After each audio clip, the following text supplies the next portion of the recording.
Good evening, dear participants. Our esteemed speaker has already joined, so um, we will be starting the sessions very soon. So please give us few minutes more.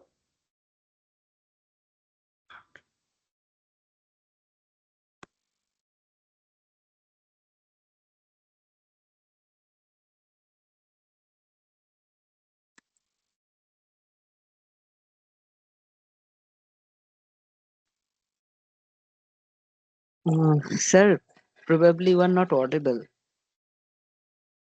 It's muted. Yes. Uh, No, no, sir. now okay. It's Now fine. okay. Now it's It's fine. fine now. It's fine now. Okay. Sir আরেকটু সময় wait করি আমরা সবাই আরেকটু join করে যাক দেন Sure. ওকে okay sir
ওই টেবিলে দেখ ওই টেবিলে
Good evening, dear participants, and of course, our very respected, very own Shunirmal Khatua sir. Today, we are on the third day of our FDP session. It's ATAL AICT ATAL approved FDP on emergence of cloud computing, cloud technologies, and recent trends.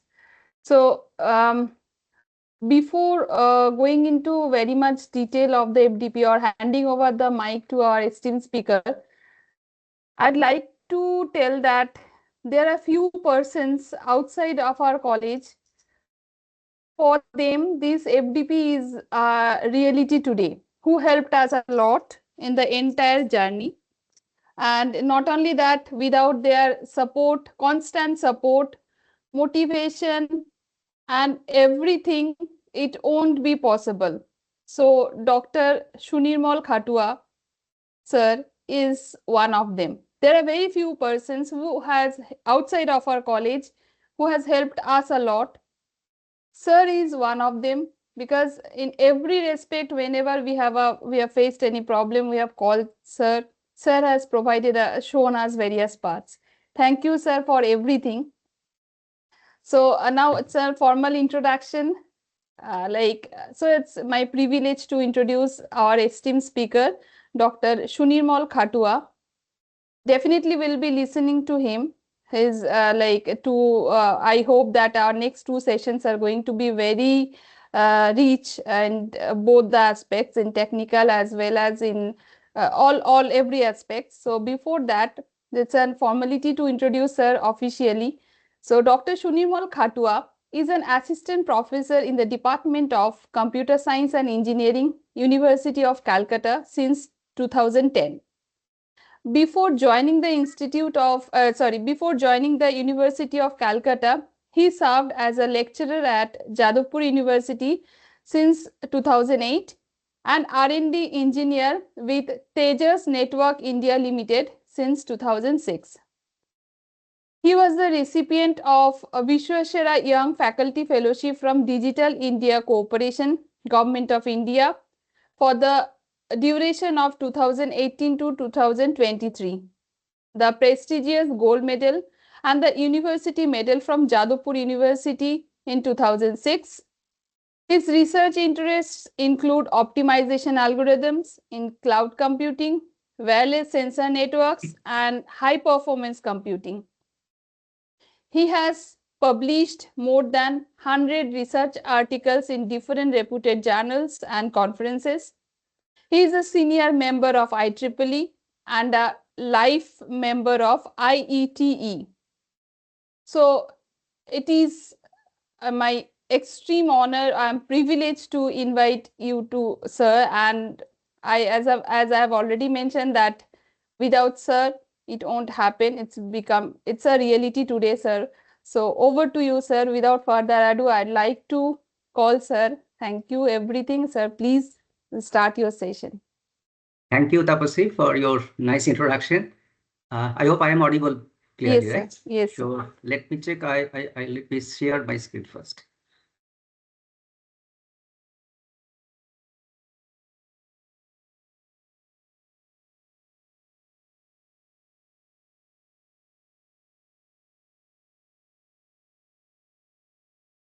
Is my presentation visible? Yes, sir. Thank you. So a very good morning, good evening to all the participants, and my sincere gratitude to the organizing committee of this 6-day online ATAL FDP. So I have two sessions back to back. So in the first session, the topic was big data solutions in the cloud, Hadoop and Spark on cloud platforms. And in the second session, next session, I will discuss about machine learning as a service. So where we can run the machine learning on the cloud platforms. So continuously for that 3 hours, I will discuss as a whole. So in between, I will give 10 minutes gap. So tell me when you need it. But instead of making that is session 5 or session 6, so as a whole is a continuity, I will discuss. So generally in most of the lectures, I give some presentation on the research done in my lab by my students. But today I will not discuss anything about my research because if you see the topics, I will discuss about the technologies that the researchers can use in their research also as well. So the overall discussion will cover 3 important parts. The first part that I will cover is some basic concepts in distributed computing, because that's needed. If I discuss about the Hadoop or Spark or Cloud, so they are basically run on top of a distributed computing platform. So understanding the theoretical aspects of the distributed computing is very much important, so that we can understand how they address it, and if we face this kind of challenge, how we can write our code to write a proper distributed algorithms. The second part that I will discuss about that, using those theoretical concepts, how the different distributed computing platforms are properly providing that services to the users, where we can get rid of those complex logic of the distributed algorithms, and we can use these platforms easily to write our programs that will run in a distributed platform itself.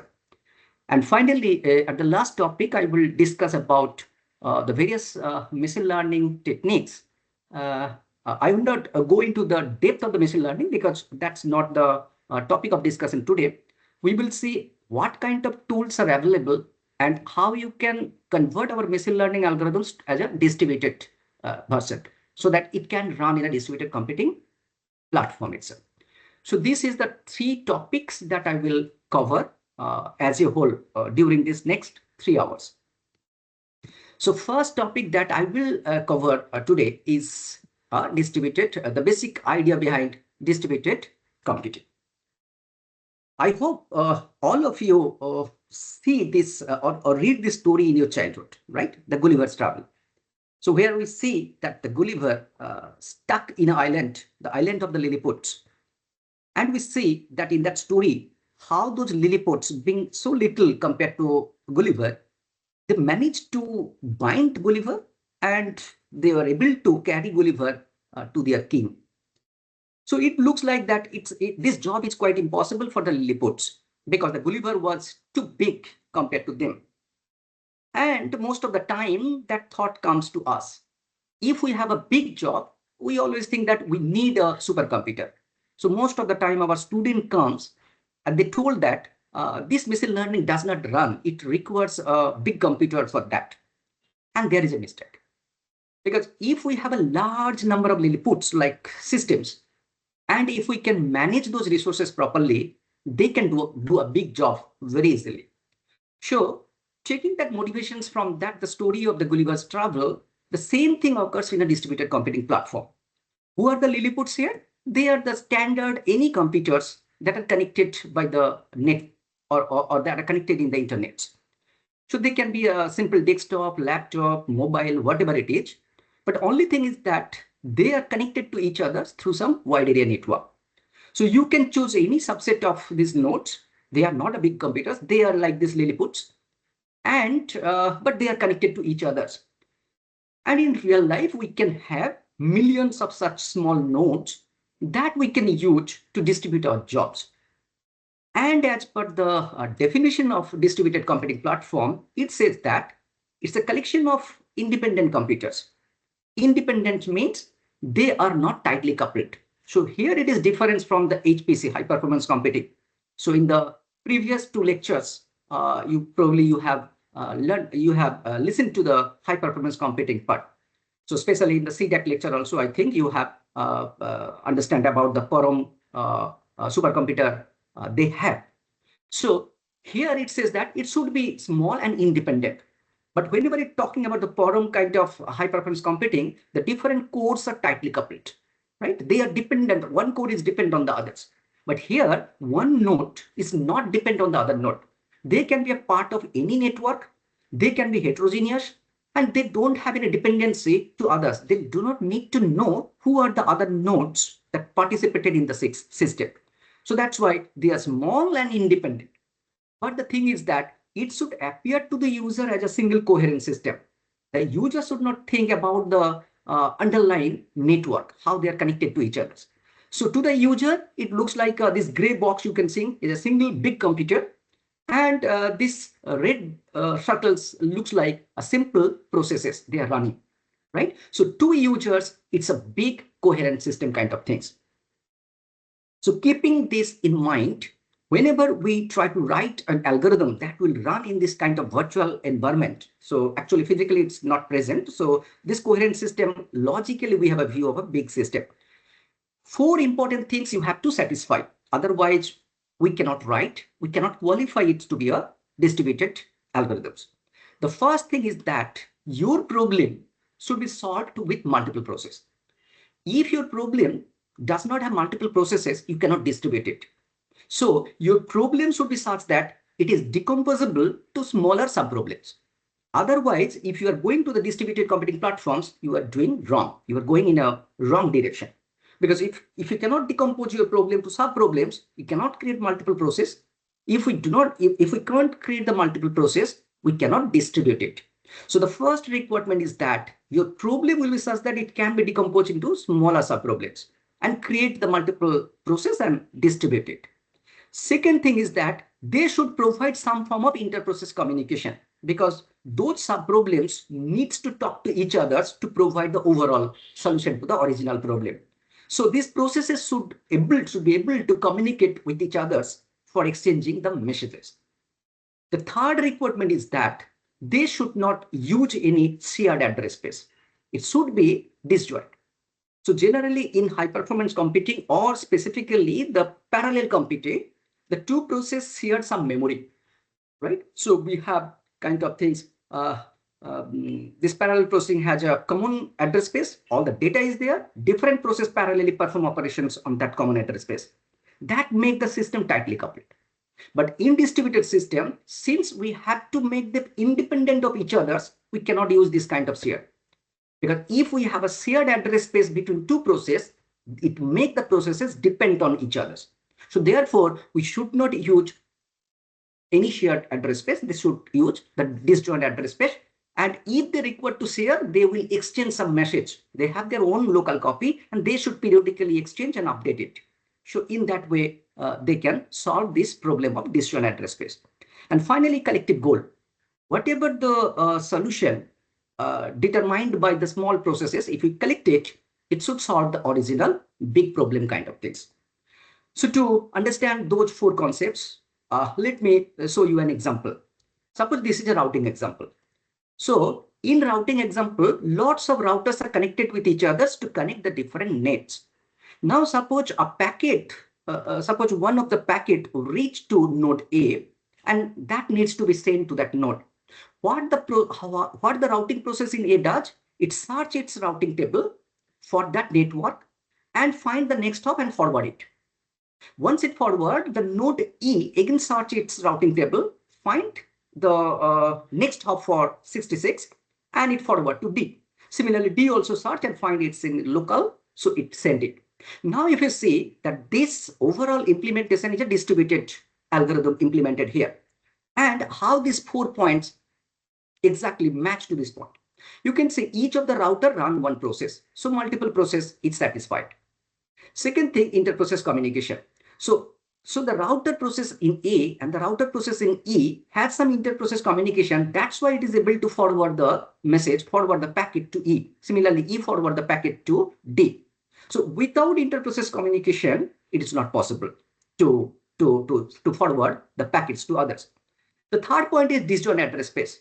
There is no common routing table, or no routing table is shared by 2 routers. Each router has their own local copy of the routing table, and they able to forward the packet to the destination. So there is disjoint address space property is also satisfied. And finally, collective goal. If you see, each of the router has only one task. It will search its routing table and forward to the next hop, and it does not do anything else. But if you collect this, collectively you can see the packet is sent to the destination through the shortest possible path. Even though none of the process perform the shortest path finding algorithm, but this forwarding, if you collect it, it will send the packet through the shortest possible path. So if we collect the results, it collectively solves the original problem of the routing. So in that way, if you want to write your own algorithm as a distributed, you have to see whether these 4 checklists are satisfied or not. If any of these 4 points is not satisfied, your solution is not a distributed solution, and that cannot be run in a distributed computing platform. So before going to Hadoop, before going to Spark, or before going to cloud, you have to satisfy that your solution will satisfy all these 4 points. That your solutions is decomposable to create multiple processes. The process have provide some form of communications. They should not use any shared address. And if we collect the result of all the multiple processes, it will solve the original big problem. Otherwise, you should not go to solve your problem in a HPC or distributed computing platform. Well, hope we understand the basic requirement for a distributed platform or basic requirement of a distributed algorithm. But apart from these 4, there is some other that are not mandatory, but required to create a good distributed algorithm or distributed platforms. So let me discuss about few of them. The first 2 that I will discuss here is transparency and the fault tolerance. So if you solve your problem in a distributed platform, it has to implement the transparency. It has to implement the fault tolerance. And also it has some others I will discuss in the next few slides.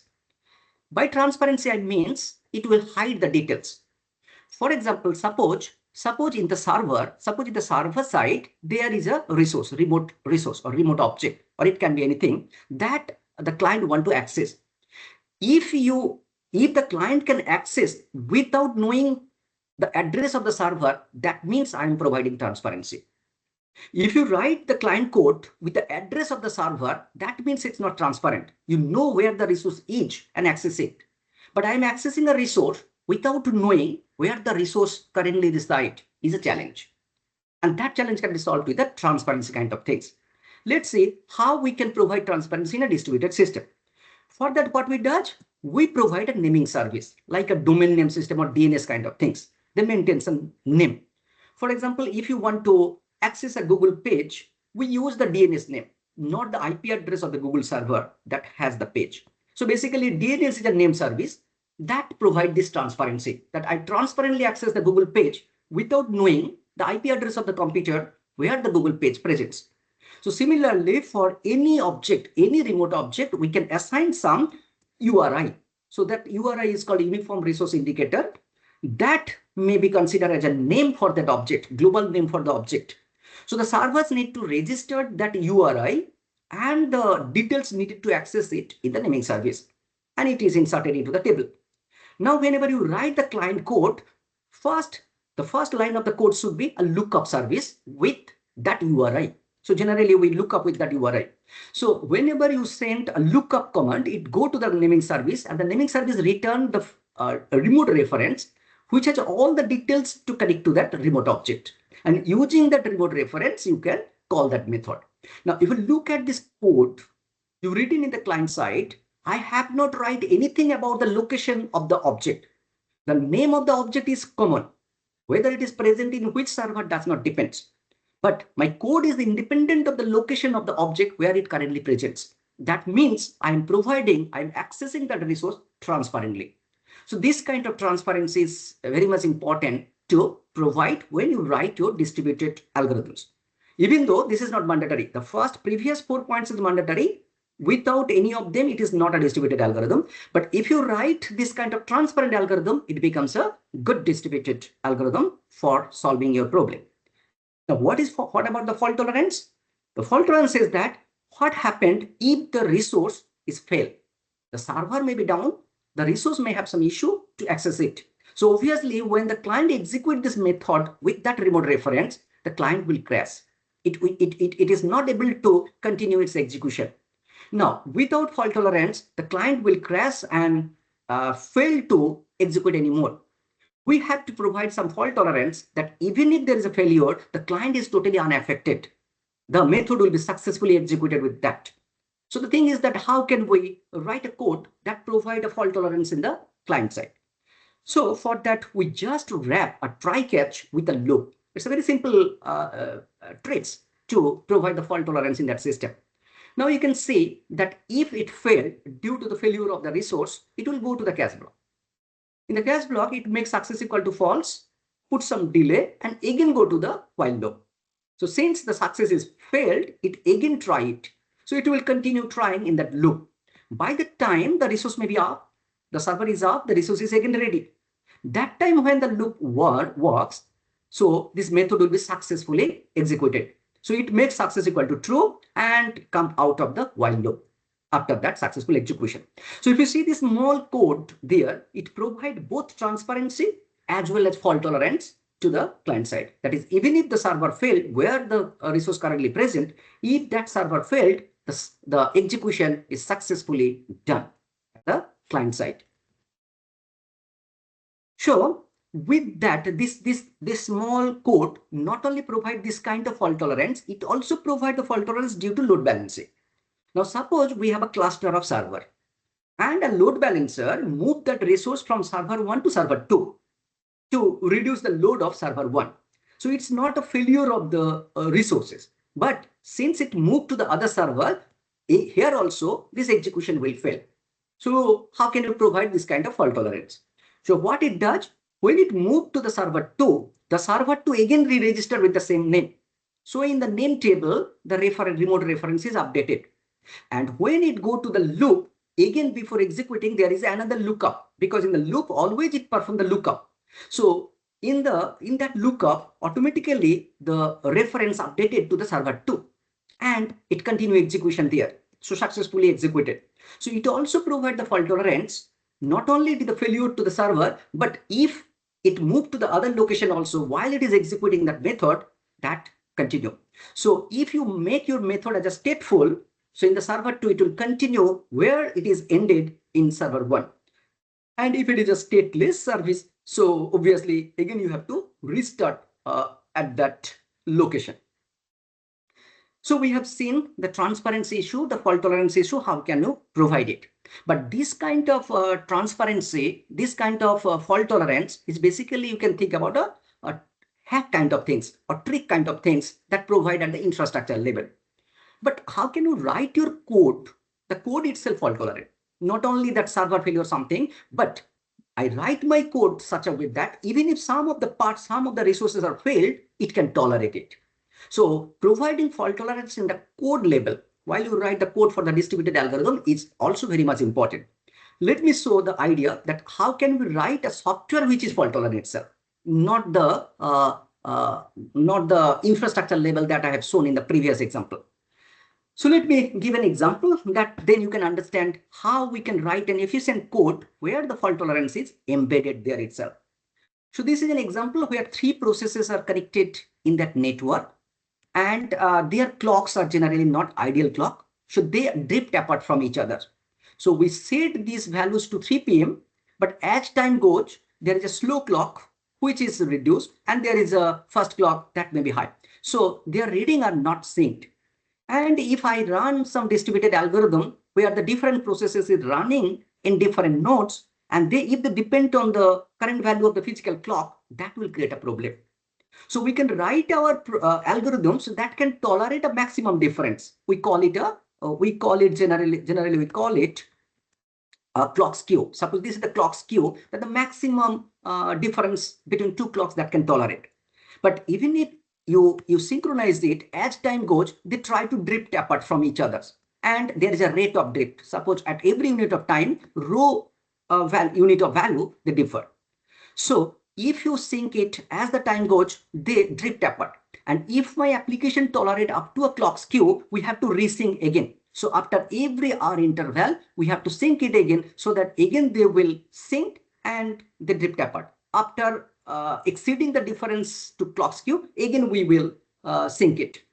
So that algorithm can be written by a simple algorithm provided by Berkeley, right? And Berkeley algorithm is a distributed algorithm. So it can run in all the nodes. Now suppose I am showing the code for node I. It is a very simple 3-step. In the first step, what it does, it reads the clock value of all the clocks. So in a loop, it performs the read. This is a remote procedure call. It read the value of the clock j and store it into a variable Cij. What is a Cij? Cij means the reading done by clock I and the reading of the clock value of the clock j, and I store it into that array. So first, I read the current value of all the clocks. Obviously, they are different because they drift apart from each other. So we read some different values from all the clocks. And in step 2, we discard who are the bad clocks. How can I identify the bad clocks? So if I can find some clock which difference is more than the clock skew than me, obviously it's not a good clock, because my objective is to put inside that clock skew delta. And already I read a value Cij which is more than delta than me. So if I find such a bad clock, I replace this value with my own value. After that replacement, pre-processing of the bad clocks, I just take the average. I set my new value to be the average of all the readings. It's a very simple code to sync it. And if there is no error, if there is no other problem, no other issue, so it guarantees that no two clock will exceed more than clock skew delta anytime, because we will perform that after every hour. But the thing is that how this algorithm is inherently providing fault tolerance to the system. We can say that this algorithm, this is a distributed algorithm, and this algorithm provide a Byzantine tolerance to the Byzantine faulty clocks, right? What is the fault tolerance of that system? It says that it can tolerate T number of Byzantine clocks if n is greater than 3 times T, where n is the total number of clocks. So if you have total n clocks and there are T number of Byzantine clocks means they are the faulty clocks. So if n is greater than 3T, this algorithm works perfectly. Now see the beauty of this, that how they provide this fault tolerance embedded in the small logic. So whenever we write our code, we also have to provide this kind of logic in the code, and you have to prove that it provides a certain level of fault tolerance. So let me show that this small code provide a fault tolerance of n greater than 3T.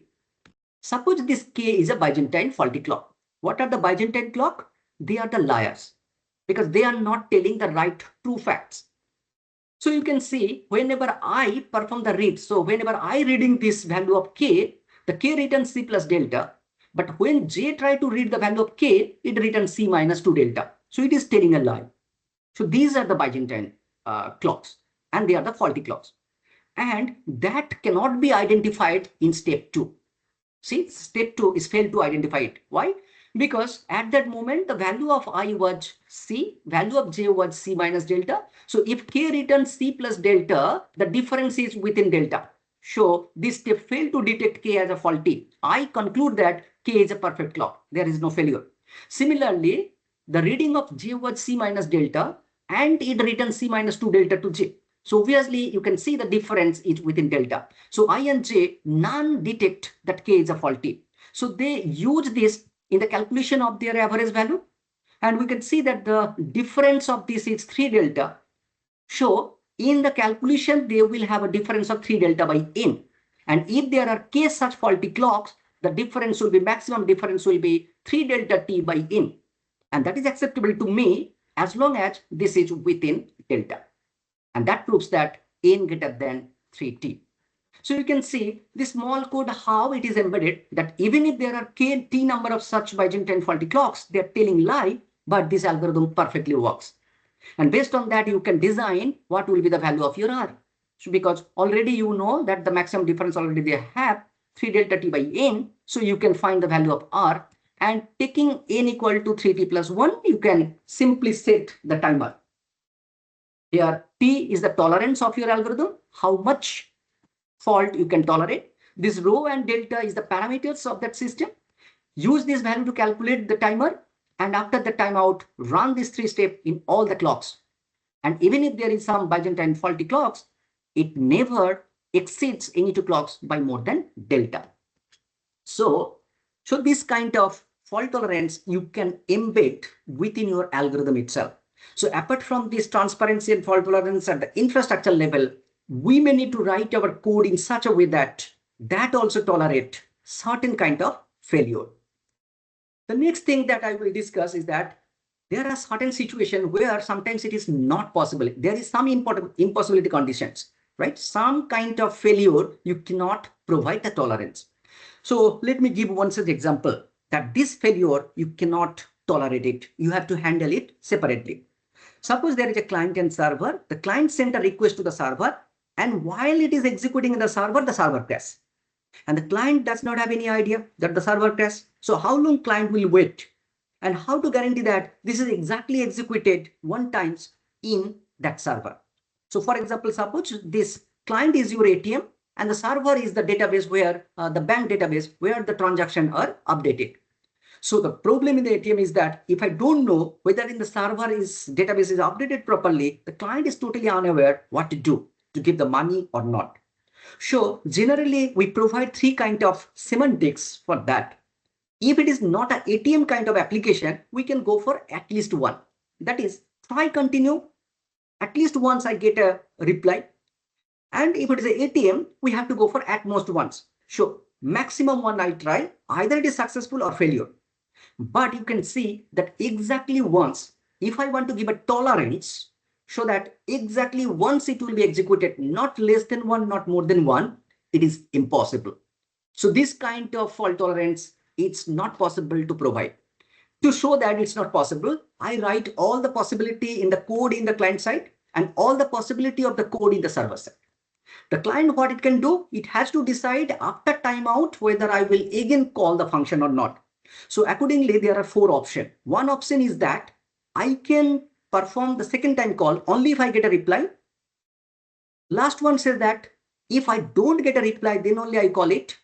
The first one say in both the case I will call, and here I will never second time call it.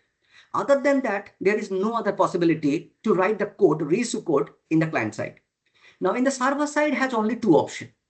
Once I get a request from a client, I will send a reply that I am starting execution, then I will start execution, or I will immediately start execute and don't send any reply.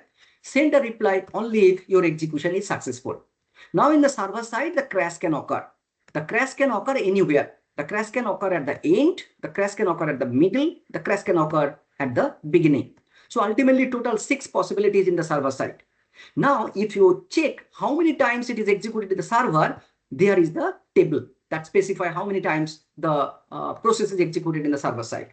Now, for exactly once, I need a row that have all ones. And you can see no row is there which has all ones. Even if you see 2 ones, but the last case, there is a 0. So we can think that this is an implementation of at most 1. If you consider this is an implementation of at least 1. But exactly once it's not possible to provide.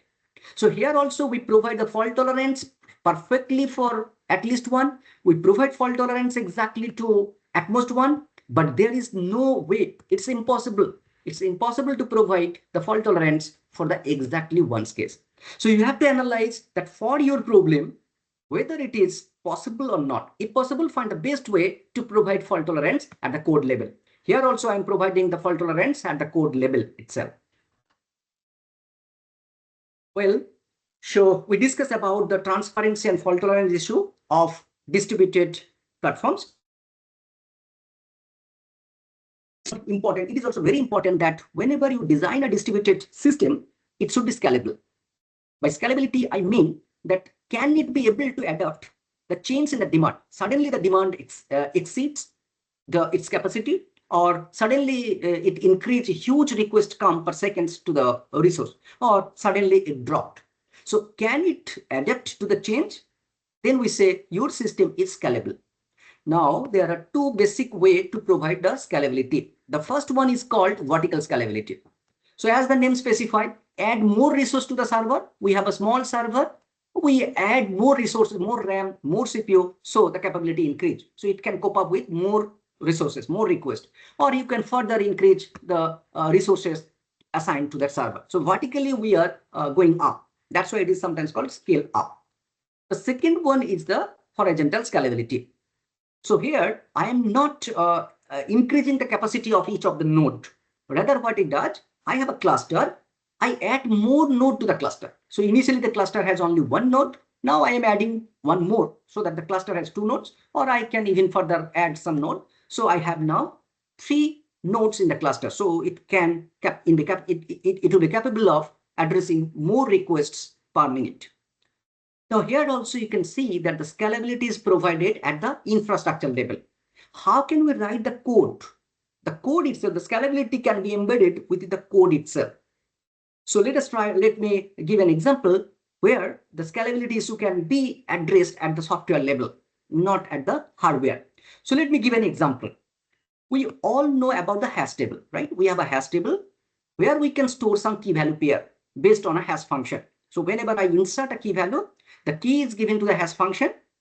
The hash function return the bucket where the value will be put. And the lookup will again perform the hash function to find the bucket. From there, the value is retrieved. Now, think about that we have a huge entry in the table such that the table cannot be loaded in a single computer. So I need a distributed hash table. So I cannot have a single hash table, and from there I will insert and look up.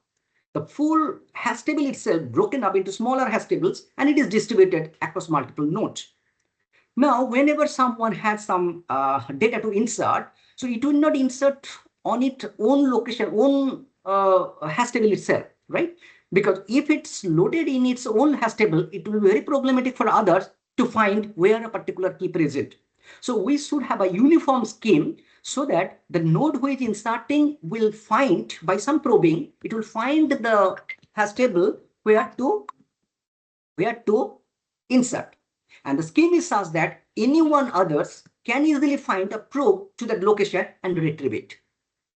So now, if I want to make the scalability in that implementation, that how can you perform the insert and lookup that is independent of the number of nodes present.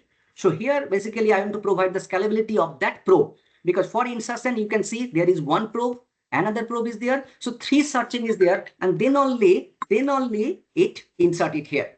So how can you make this system so that it can find where to insert and it can find from where to search, which is the number of search which is independent of the number of nodes in the system. One such implementation is provided in the CORD. So CORD is a distributed hash table where the scalability is embedded in the system itself, in the software itself. So how it does it?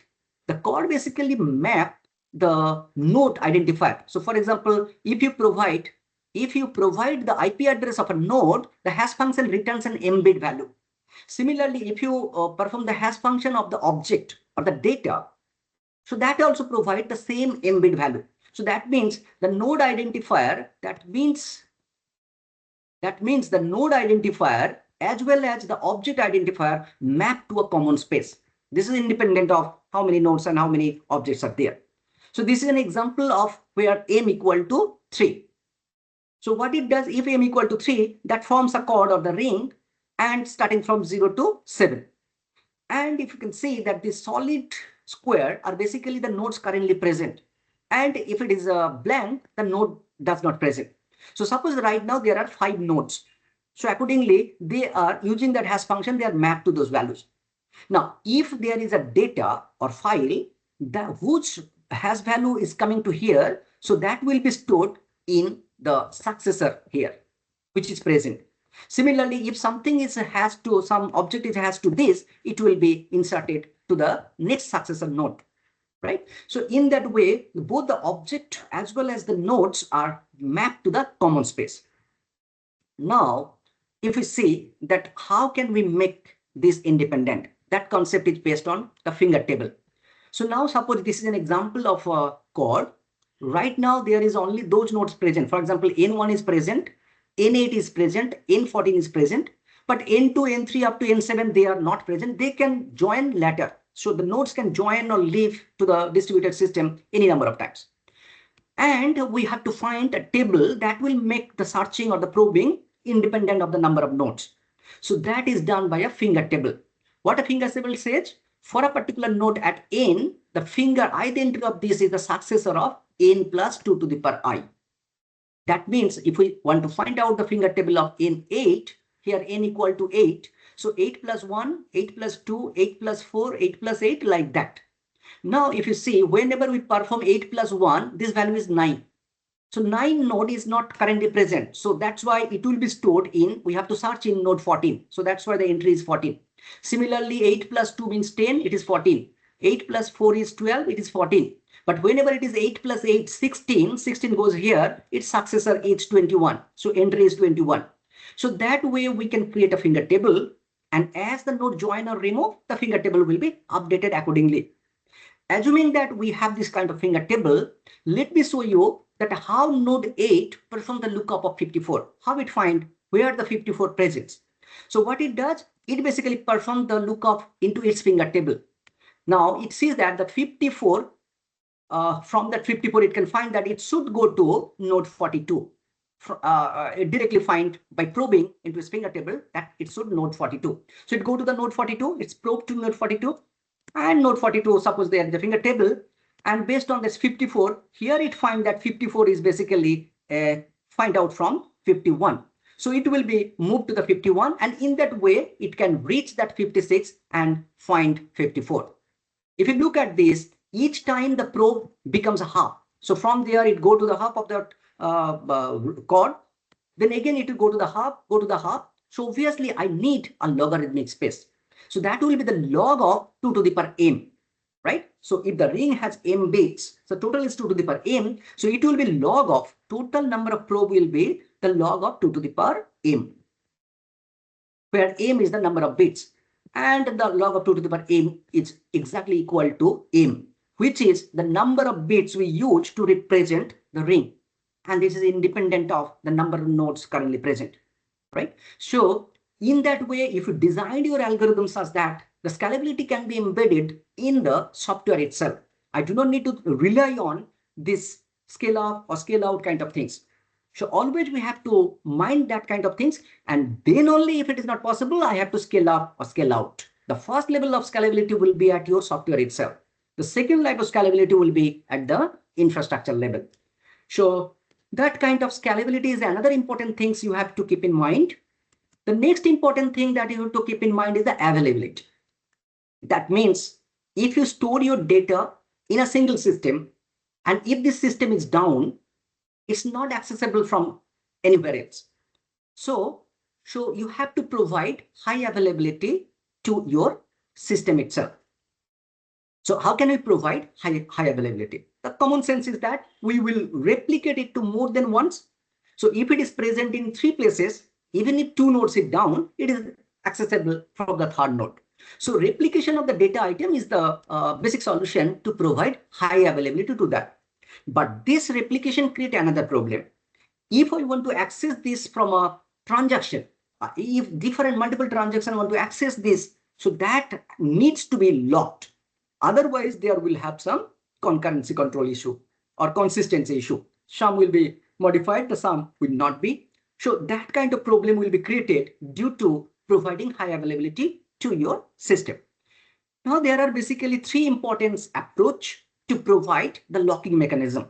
How can I lock it? If I have n copies of my data and I want to perform the locking for that, it can be a shared lock for read operation, or it can be an exclusive lock for write operation. So how can you lock it if I have n number of replicas? The first approach says that it's a primary copy approach. It's very simple, that out of this n, choose anyone as the primary copy, and all lock and unlock requests should go to the primary site.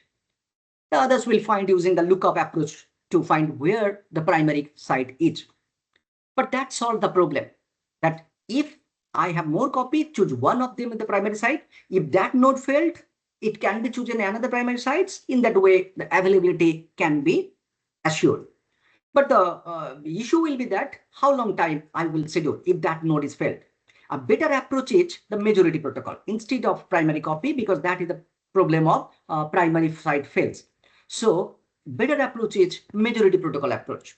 The majority means whenever you want to lock or unlock, if there are n number of nodes, send the request to any n by 2 plus 1. If you send that lock request to any n by 2 plus 1, and another node also sent to any n by 2 plus 1, so there is one node in common. So that will provide the decision whether to lock or not lock. So by using that, we can solve the problem of failure of a particular site. But the message complexity increase. More message has to be exchanged in majority protocol approach. To solve this number of message exchange, we can use a biased protocol approach. What happened in biased protocol approach? Whenever I want to lock in the write mode, I can lock it in all n sites. But whenever I want to lock in the shared mode, I can send the log request to any of the node. Because we know that two nodes can perform reading simultaneously, but they cannot write it. So I can perform the locking for shared in any of the node. But if I want to write something, modify something, I have to lock in all the nodes. That solves the problem. And most of the time we perform the reading. Writing is very less, right? So generally, whenever we want to, most of the time we just view it, and sometimes I provide some writing to that. So obviously in BAST protocol approach, it reduces both the problem of both the approach, right? If any of the node failed, there does not matter. And also since we perform most of the time the reading, the number of message is only one. And only when you will perform some updation or modification, then only you have to lock it in all the sites. But related to that availability, there is a concept called cap theorem. It's very important with high availability. What is a cap theorem? C for consistency. C is related to the consistency. A for high availability, and P for partition tolerance. Partition tolerance means network issue. If there is some issue to access, for example, two replica cannot talk to each other due to network issue. So then whenever one replica try to update the other replica, there may have some problems. The cap theorem says that there is no way, again there is an impossibility theorem. It's not possible to provide all the three in any solution. It's not there. Even if you try, it's going to the water. You cannot provide all these three. You can provide any two at the cost of compromising the other. So for example, you can provide consistency availability, but some network issue you have to solve manually. Or you can provide the network and availability, but consistency may have some issue. Or you can provide consistency and network issue, but the availability may be affected. So this cap theorem is also important to address. So these are the some of the aspects in distributed computing platform that I have covered. So is there any question I will be happy to accept instead of waiting for the end. Yes, sir. Sheba Maiti ma'am is having some question. Let me unmute ma'am. Yes, ma'am. You can unmute yourself and you can ask.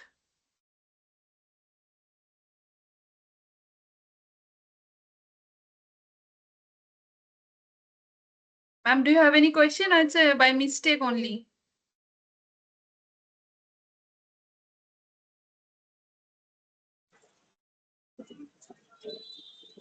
Hello? No, by mistake. Okay. No, sir, please continue. Okay. So if anyone has any questions, so in between, please that interrupt me. I will be happy to accept the questions. So instead of waiting for the end to that, so that we can make it as a discussion. So till now, the first part we have covered some basic idea behind distributed computing.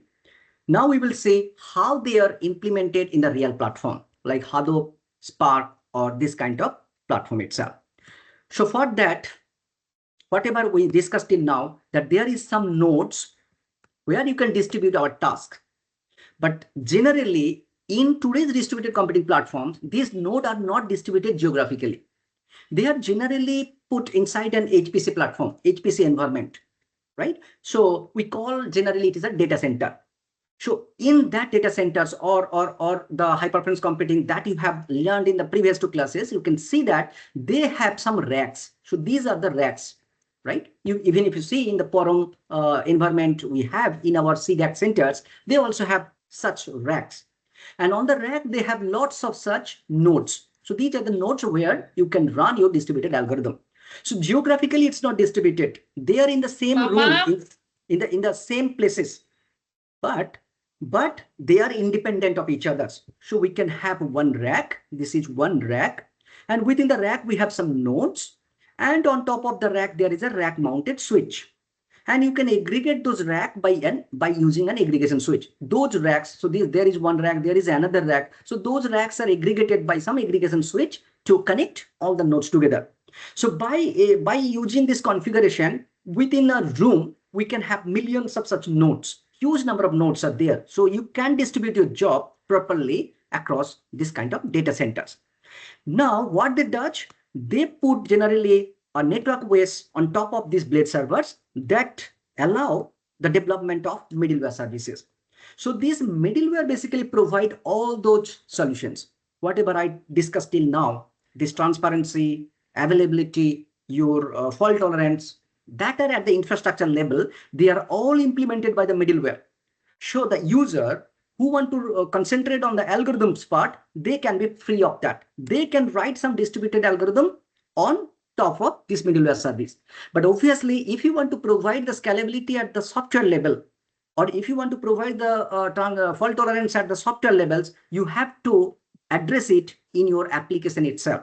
Only the infrastructure level scalability and transparency and all those things will be provided at the middleware services level. Now we can have a middleware, we can have the middleware for cloud, we can have a middleware for data analysis. So let me first show you the cloud part. So probably Professor Nandini Mukherjee in the very first class has already discussed about the cloud computing. So in brief, I am discussing how this middleware for cloud computing works. So in the middleware, they have a software called hypervisor or virtual machine monitor that allow you to create some virtual machines where you can run your analytical jobs, right? Now, ultimately, they provide those virtual machine as different services. It can be an infrastructure service, it can be a platform service, or it can be a software as a service. So if you have a cloud middleware, just give an API call to get some virtual machine or get some platforms or get some software, tune it and run your jobs on top of that. Now, today, generally, we don't have this kind of application called a monolithic application. What is a monolithic application? The monolithic application are the traditional multi-tier kind of architectures. We have a database layer, we have an application layer, on top of we have a UI or UI UX layer or user interface layer. But today we are shifting from this kind of monolithic application to microservice. So ultimately we are designing for, even if it is a database application, we will write some small service. So someone will use that service to manage its database. So they generally don't have their bulky database layer kind of things. So for every application, whether it is a database level or application level or UI level, everything can be designed as a small microservice.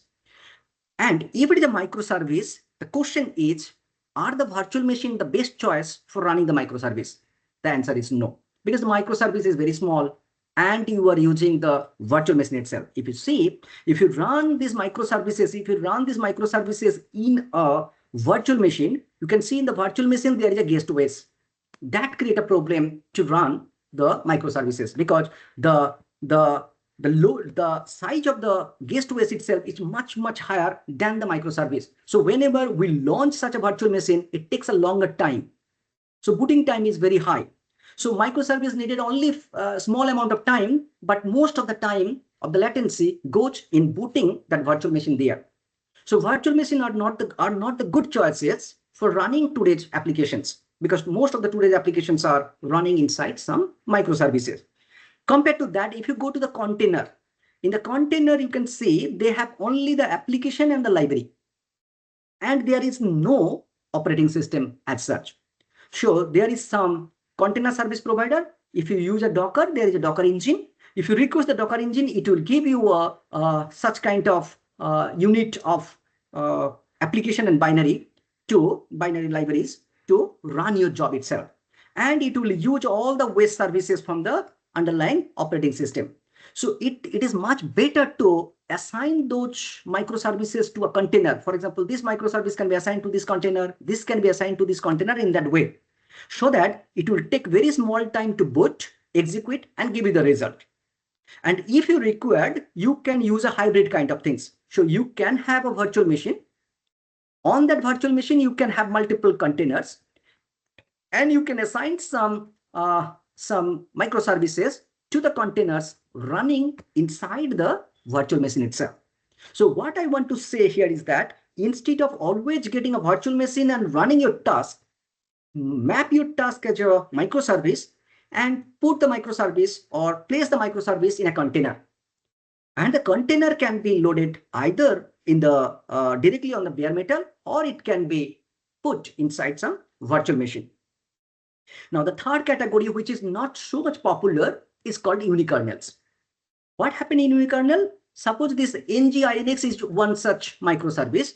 If you analyze this microservice, you can see it uses only a few library functions at the library and some functions at the kernel level.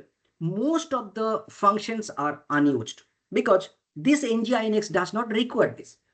So what is the idea? The idea here is that can we remove unnecessary modules and just develop the kernel only for NGINX? So that's why it is called unikernel. So after removing this other function, whatever the kernel OS we have, this kernel is only dedicatedly used for NGINX and it will not be used for others.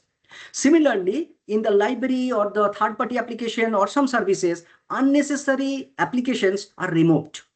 And we bundle it as a software module, software bundle that has my application, that has the required libraries, that has the kernels embedded. So it can be put inside any hardware. Even if that hardware does not have any OS, this unikernel can run it because the code itself carry your operating system. What is the advantage we get from here? The first advantage that we get is that there is only few kilobytes inside because most of the functions are removed. Since the total bundle is only few kilobytes, the booting is very fast. Even the container needs more than this because the container has some of the services in the libraries unnecessary has to be packed in that. So here we can have more lightweight which that can be bootable. That is bootable. That can be boot in on top of any hardware. And since on top of that kernel, there is only one application. So we do not need any context switch. And we know that the bottleneck of any operating system is the context switching. And since on top of that kernel, only one application is running, so they are running in the supervisory mode without any issue. So it does not require any context switching as such. That can be executed. And second thing, it can be run since it has the own kernel, it can run successfully on hypervisor, that is in a cloud environment. It can be in the container or it can be in any bare metal. And another important aspect of the unikernel is that since most of the services are missing, the attack surface is very small. If there is a virus, the virus may require some of the modules that is not present here. So the virus, even if virus is loaded here, that cannot activate itself because the required libraries are not supported by the kernel, not supported by the libraries at the middle level. So attack surface is also small. So with that, we understand that if my middleware is a cloud, then we have three options to go. One thing, I can run my services in a virtual machine. Second option is that I can run my service in a container. And the third option is that I can run it in a unikernel environment. So we can run in this three kind of platform itself. So in this part, any question? We understand about the distributed computing some concepts.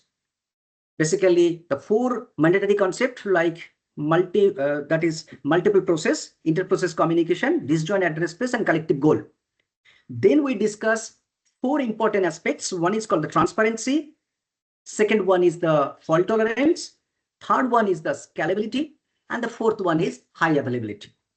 And we see how all those things are merged in a middleware called cloud or cloud computing platform. Sorry Sir, to interrupt you. sir, in the Kaushik Mondal unikernel, is yeah, just a in the minute.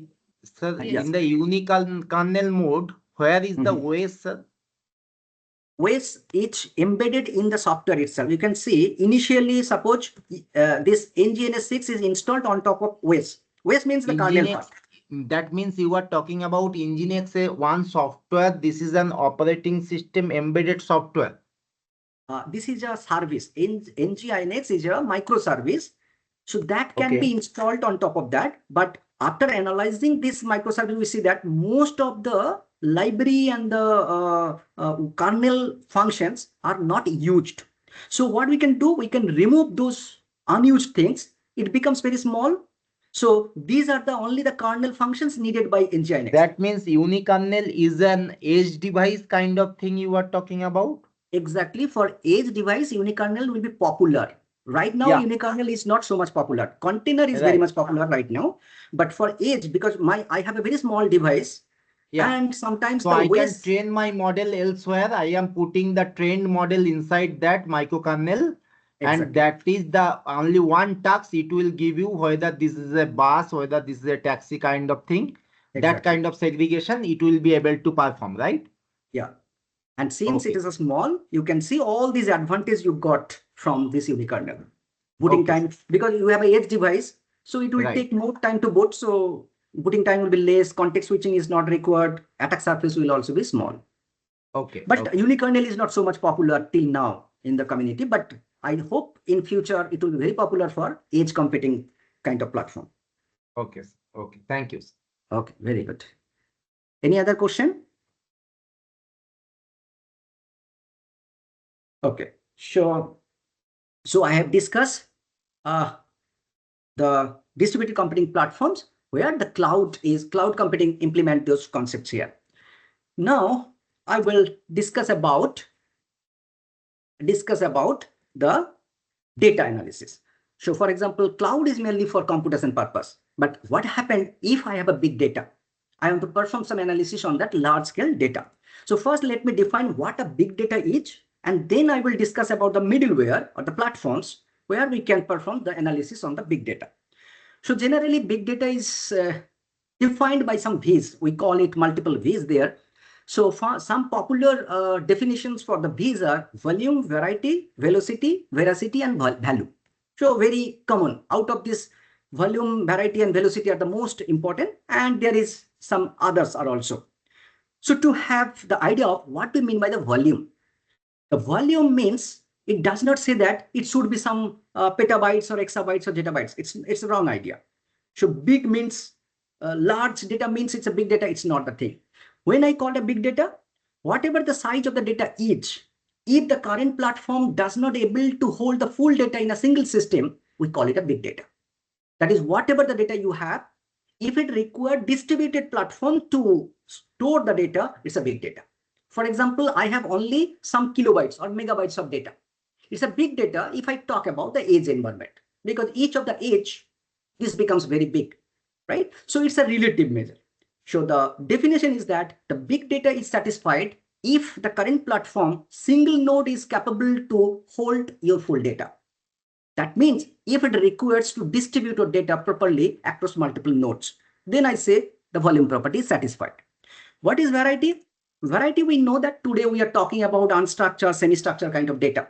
Not necessarily that I have a relational kind of data where I can store like a table that I can define the schema and put the records.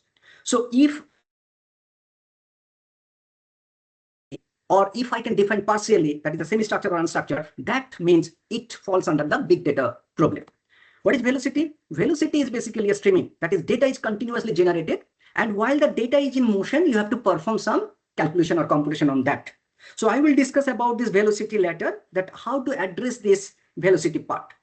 Another is the veracity. The veracity says that if you have some data that has some error, so when from the sensor it reached to the analysis platform, but we receive the data, but the data itself has some error, or some of the important data is missing. I'm performing some time series analysis and some important points data are missing. So what to do that? So if this kind of things happen, then we say veracity property is there. And finally, the value. So your data should have some patterns that I can apply some machine learning to identify. If the data itself does not have any pattern, it does not fall in the big data domain. So you cannot apply any machine learning to find some insight or inference from the data itself. The data should have some inherent patterns and some business insight that analyzing this pattern, I can infer some decision for the business. So this is the value part of this. Now, before going to this, let me elaborate about these two parts. What about this velocity and the veracity? And then I will go to the analysis of this big data platform. So the first thing is the velocity. And when we consider the velocity of the big data, it reached to a new computation platform called the stream computing. So nowadays you can see the stream computing itself becomes one subject to study, right? So that deals with only the velocity part. You have a streaming data coming. It can be audio, it can be video, it can be some sensor data from the IoT devices, and in the edge device you have to perform some computation. And you have your buffer in that device is very small, so you cannot load the full data. So you have to remove the past data so that we have a position to hold the incoming data. So that means if you perform the query into the buffer in a short interval of time, you will get different kind of data. That means the data itself has some speed or velocity, or data is in motion. Then how to perform some computation on that. Now let me show the approach. Generally, we adopt instant computing. To give an idea, I will give one example that will we can use for other context, that how to address it. It's not the fact that whatever data is coming, we will store into the buffer. Then we are trapped. We cannot do anything more. So from the data, we will do some statistical analysis, and that statistical analyzed data will be in the buffer, and that will be updated as the new data come. And always perform some analysis on the statistics, not the raw data. For example, suppose there is a non-linearly bounded region, right? Some function is given for that, and we want to find what is the area of that region. So just you can map to other application to that context. To make it simple, this kind of application I'm talking. Now, one simple algorithm to find that area is that using our childhood days, we can put into the graph paper, and we can count how many, we can just simply count it, how many points are inside that region. And we can say this is its area. That means visually we see that which one is inside and which one is not. So that means we need to define some membership function. So it will return 1, given a pixel, it will return 1 if it inside that bounded region, and 0 otherwise. Now let me see that these kind of points are coming continuously to you, and you have to perform that counting. Now if you see this counting, it's a centralized one. It requires data to be in storage, stable. If it moves, we cannot. So what we can do is that we can just store this total number of pixels we have, and when the data comes, suppose some data is coming continuously, and due to the speed, I cannot catch all the pixels, right? Because I'm doing something else at that time when stream data comes, and there is no way to process that data. So what we can do, we can randomly select some of the pixels, right? Just choose some of the pixels and update a probability. We can have a probability, the probability of the pixel being inside given that membership function. I can easily calculate this, because out of 10 pixel, if 2 pixel is there, I can find what the probability of a pixel being inside, because I am randomly scanning or choosing some of the pixels. If I store only this value, suppose I store in buffer only the value, this probability, and nothing else, because this is constant, this I know. How can I find the area? So I can just multiply these two, total number of pixels in that region, and what the probability of a pixel being in that inside the circle, just multiply it, and that will give you the area. So your problem, what I want to say from this example is that whatever the problem you have to map it in that way. If you store all the data is coming, for example, image analysis, all the image is coming, and you are storing the image into the buffer, and you are performing analysis, you are doing a wrong thing. You are not doing a stream computing. You have to find that statistical, you have to convert this problem, image analysis problem, to something else domain. And from that analysis domain, you can find infer whatever you want. So stream computing is one such domain you have to consider the velocity aspects of big data. So this is the velocity part. The next part is the veracity. It is also very important, because some of the data is missing. You have not received it. How to perform the analysis? Or you got some data which had some errors. How you can perform that analysis? So hidden Markov model can be adapted or applied for considering the veracity part. We know that in hidden Markov model, we have some hidden state. So these are the hidden state. What are the hidden state? It's a state transition based on what are the data sent by the sender. So sender is sending some of the data. So obviously the initial data mapped to some state, the next data is mapped to another state. So there is a transition of state that is sent by the sender. There is no error. But this, whatever the sender sent, the receiver cannot see. So that's why we call it a hidden. What the receiver see? The receiver sees some observed state. So this is the state of observed, the receiver see a sequence of the observed state. And we can train the model which can find some transition probability from a hidden state to hidden state. We call it A. And there is a transition from a hidden state to the observed state. We call it a B. So given this state transition probability of the A and B's, we can apply any maximum likelihood estimation algorithm on top of that to find what was the missing data and what was the erroneous data. One such likelihood estimation algorithm is Viterbi algorithm.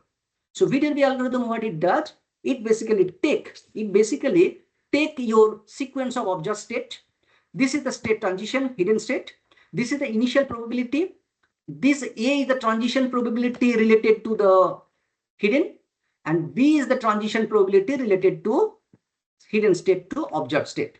And we have to find what was the hidden state from the observed one. So it's apply simple dynamic programming. So what it does, we have the first observation O1, right? And we can find the probability that what will be the probability that this S will be in first hidden state. We can easily find out from that what is the probability of S being initially, and what is the probability that there is a transition from S to that observed state. If you multiply this, that will give you the probability of S being the first state. So find the initial probability for all the states present in the system. And then already we find for the first observation, we have to find what is the states for the observation from 2 to T. So here is the maximum likelihood applied. What it does, that the S, state S will be in the next state or the Th state. How can I find that this state may comes from some of the state K in the previous iteration, because from K it has a transition. So what is the probability of K being in T minus 1? What is the probability of transition from K to S? And what is the probability that from S this observation comes? So we can find a combined probability, and which one maximize is the probability of that state being in T. And the back pointer are used to track from where it comes.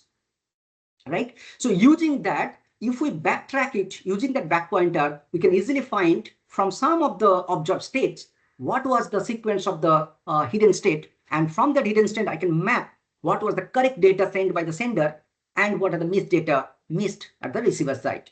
So this veracity property can be easily resolved by using such maximum likelihood estimation algorithm. Not necessarily you have to use the Viterbi. I just give one example of the Viterbi to address the veracity property. So you can use any maximum likelihood estimation and apply in your domain to address the veracity. So whenever you want to perform big data analytics, you have to consider this velocity as I discussed in that way, as well as this veracity also to handle this. So we understand about what a big data is. Now let me discuss about what is the challenge in that big data. What are the main challenges there? So first challenge is that how we can access the big data. Already I discussed about the volume property. For example, suppose we have a big data which volume is 200 terabytes and the disk access speed is 50 Mbps.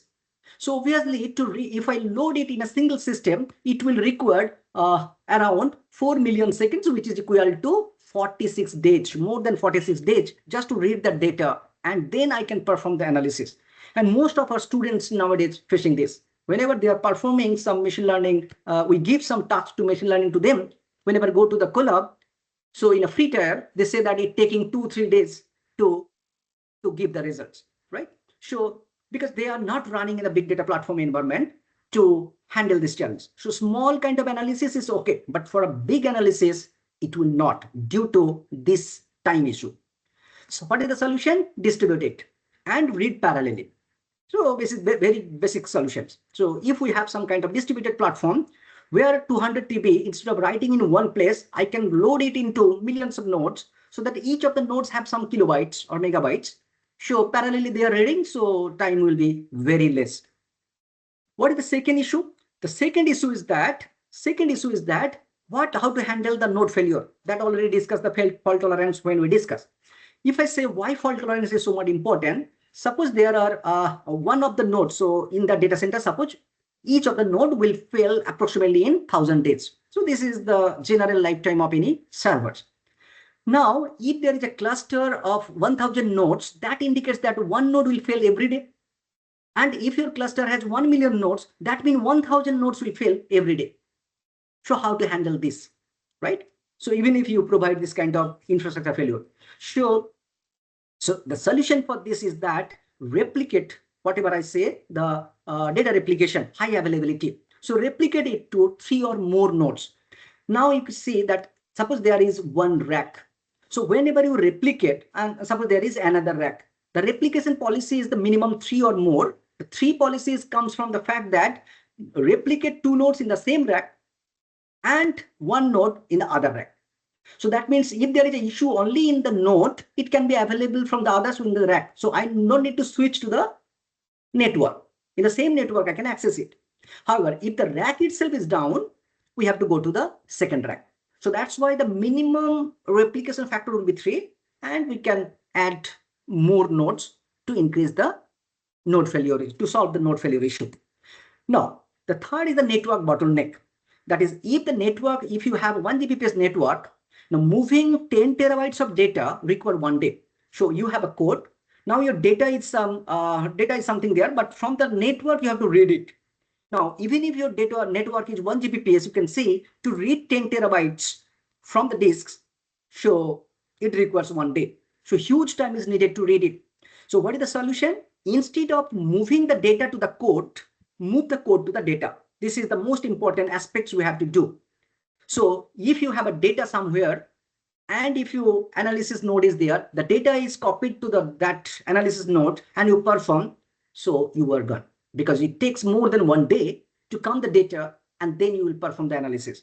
So the solution is that don't move the data to the code, but the code is small. So move the code to the data where it is, perform the analysis and take the result wherever needed. So instead of data movement, perform the code movement there. And all those things there is a one-stop solution for all these problems in Hadoop and Spark. So that is our topic of next discussion here. That what is Hadoop and Spark? So whatever I discuss the big data and the issues in the big data, and there is some 2 distributed computing platform called the Hadoop and Spark that provide one-stop solution. You do not need to think about all these problems if you are using Hadoop as well as Spark. So I will discuss now Hadoop and Spark. Before that, if you have any questions regarding the big data and the challenge of the big data.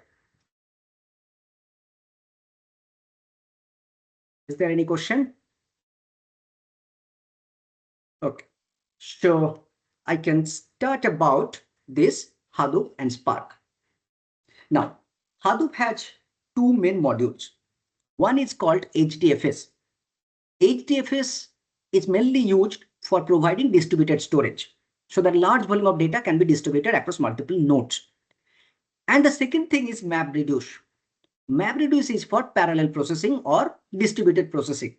So the distributed processing is done by the MapReduce and the distributed storage is provided by HDFS. And if you see, this will be Spark instead of Stream. So this will be Spark. So your Spark is used for in-memory computing and stream computing. So generally, your HDFS or normal Hadoop cannot handle the stream computing, right? So they basically work on the batch processing system. So you have a 1 batch of data. You do not need a full set of data. You put 1 batch of data, perform some operation, some analysis, and then take the second batch of data. So batch processing is implemented in the Hadoop. But if you need a stream computing, then you have to go for Spark. And another advantage is that the Hadoop MapReduce generally perform lots of disk I/O because the data is generally not moved. So I have to read the data in the disk, I have to write it there. So lots of disk I/O is there in case of Hadoop, but in Spark, it performs this in the in-memory RAM. So it's faster. So generally Spark is much faster than the Hadoop. So let me discuss in details about this HDFS part first. In case of HDFS, they provide a distributed storage. As I show you that we have some rack. In each rack, we have some nodes where we store the data. So in HDFS, what they call these nodes, they call it as a data nodes. So we have lots of data nodes in each of the rack. Suppose there are 2 racks. In the first rack, we have 3 data nodes. In the second rack, we have 2 data nodes. And basically the blocks of the data, suppose I have a file, a huge large volume file, I break it into some blocks and the blocks of the file are stored across multiple data nodes within the same rack or in some other rack. Now, where they are stored, a bookkeeping is done by the name node. So the name node have the mapping of this file versus this block mapping. Now, given this, you can easily write some code to read it. So for example, here I am writing a simple code to read from there. So you can see first, use the configuration to point to the name node, then open a file, given that path. Once you open the file, it will create a data input stream. Now, once the data input stream is there, the name node will provide some initial block information. So where the first few blocks is there, it will be given to that input stream. Now, using that input stream, you can perform the reading. Whenever you perform the reading, the first block information is used and go there to read it and give it to the client. And once the first block read is complete, it use the next block information and go to the next data node in the next block to continuously read it. And once all the initial block information completed and the client still continue reading, it will request the name node to send the next block information and it will go to the next block to read it. So once it is done, you have to close it. So it's a very simple. If you see the code to read something from the HDFS file, it's look like a normal C program or normal Java program that reads from a local file, right? So that becomes so easy because HDFS provide you a middleware, right? So here the transparency, fault tolerance, availability, all those things are addressed. We just use it as a service and access a large volume of files. And the files are not stored in a single place. It is stored across multiple nodes. Similarly, whenever you want to write, you have to use the DFS to create a file here. That will give you some data output stream. And whenever you request to write using that output stream, it will request the name node to allocate some block with replica. And already we discussed that there will be 3 replicas, one in the same rack and the other in the different rack. And it will start writing. One fact about the writing is that it will not write to all the replica. It will write only to the first block. And it is the duty of the first block to copy it to the second block and the duty of the second block to copy it to the third block. And we call it a data write pipeline or write pipeline kind of things. So here it comes that already we discussed the CAP theorem, right? So if you see the HBase or MongoDB, HBase, Redis or Hadoop, they basically follow the CP model. That consistency is guaranteed, partition tolerance is guaranteed, but availability is not guaranteed. Why? Because whenever you are updating the first block, so it make all the 3 unavailable because otherwise consistency will be hampered. Because I am modifying here, if someone read from here, they will read some inconsistent. So whenever we start updating in any block, all the replica are down. That's why availability is affected. And once this is done, I marked it up and they will be down. And gradually as the pipeline goes, they will be up. So we call it a eventual consistency, that it may be inconsistent with the other copy, but it is made down. We stop it. So consistency is not affected in that case as well. So we know that in Hadoop, they implement CP cap policy to implement at the cost of availability. Now let me discuss about the MapReduce part. In MapReduce, there are only 2 modules. One is called the map function, other is the reduce function. Whatever the problem is, we can write only these 2 functions, map and reduce kind of things. So to understand the MapReduce, the next few slides we will discuss about the MapReduce procedure, so that how we can perform the distributed processing, so that automatically the distributed algorithm will be generated on behalf of me without considering so much about the distributed computing environment. So to understand the MapReduce, let me first take an example that we want to find the word count problem. And already I told that there is a map function. Map means we already know there is a key value pair. One will be key, and based on the key, we have a value assigned associated with the key. So the map function will take one key value and it will return a set of key value pair. And what is the reduce function? Reduce function will take a key associated with a set of values and it will return another set of key value pair. So using only these 2 concepts, any problem, any analytical problem can be mapped to a MapReduce. So let us see how we can do that. For example, in any distributed system or any machine learning problem, first thing we need is the frequency calculation. We have to see the frequency of the occurrence of a data that may be used in some other statistical analysis there. So we call it a word count, basically the frequency. Suppose this is a large volume of data and we have to find the count of the occurrence of the data or the frequency of each of the data. So first thing what we need, we have to split it. The step one is splitting. Splitting is done by the HDFS write. So whenever you write it using the HDFS, as I saw in the previous slide, so it will break it into multiple blocks. So one of the block will be in node 1, the other block will be in node 2, and this can be in node N. So it is splitted into blocks and distributed there. The next step is that we have to perform the mapping. What the mapping does, it take one key, one value. Here the key is the document. For example, if I say this is one document, it has an ID. So document ID is the key and the value is this document itself. And what it does, for every term within the document, for example, deer, beer, and river, it takes each of that term in the document and it generates a map for this term and one. So this is the map they generate. It generates 3 maps. So I told you that it take one key, one value and generate a set of key value pairs. So here it take document ID is the key and this document is the value and it generate 3 key value pair. And the same thing works parallelly in all the nodes. When this node perform this mapping, this node also perform this parallelly. So if I define this map function, the Hadoop will distribute this code. Already I told you the data does not come to the code. The code go to the data. So you write this code. So this code is moved to this node. Again, this code is also moved to this node and this code is also copied to this and run parallelly and they generate this kind of key value pair. Once it is done, we can do it in order of n by k. So if there are total n number of words and there are k number of nodes, if we uniformly distribute, on average, each of them has order of n by k and it's a simple for loop. So we need order of n by k operations there. After that, there is a shuffling. The shuffling again done by the HDFS itself. The user do not need to bother about that. What the shuffling does, they will take this key, perform the hashing and find where it should go.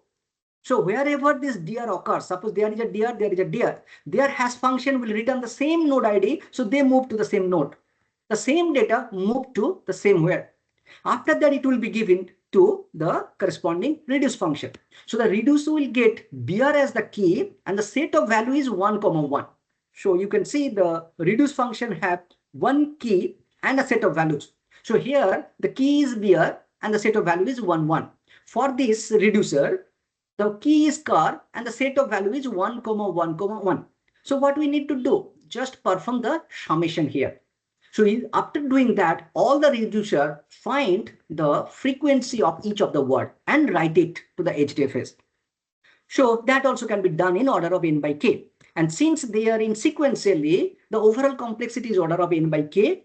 Here k is the number of nodes assigned. So if the number of node assigned is order of n, so you can do this in order of 1.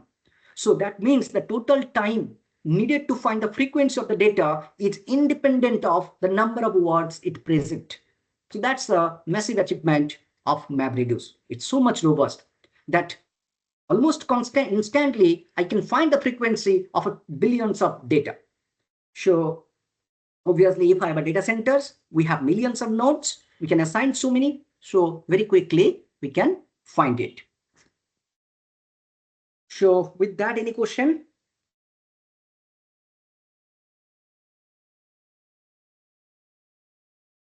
Or should we take any break for 10 minutes now?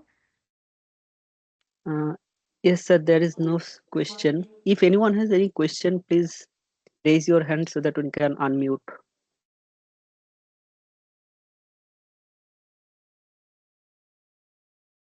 Otherwise, we can take 10 minutes break and then we will start. Okay, sir. I think there is no question. Okay. So we can take a break for 10 minutes. Okay. Tapushi ma'am. Yes, so let's take a break of 10 minutes then. We'll start, it's 7:35, so we'll start at 7:45. Participants, you all are requested to kindly switch on your video so that we can quickly take photographs.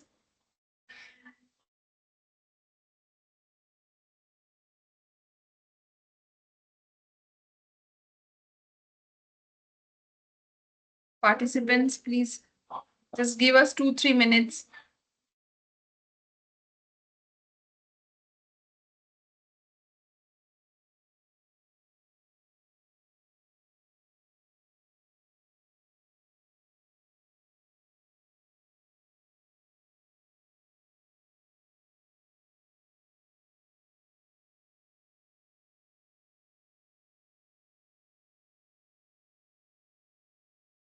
Just wait for some more minutes.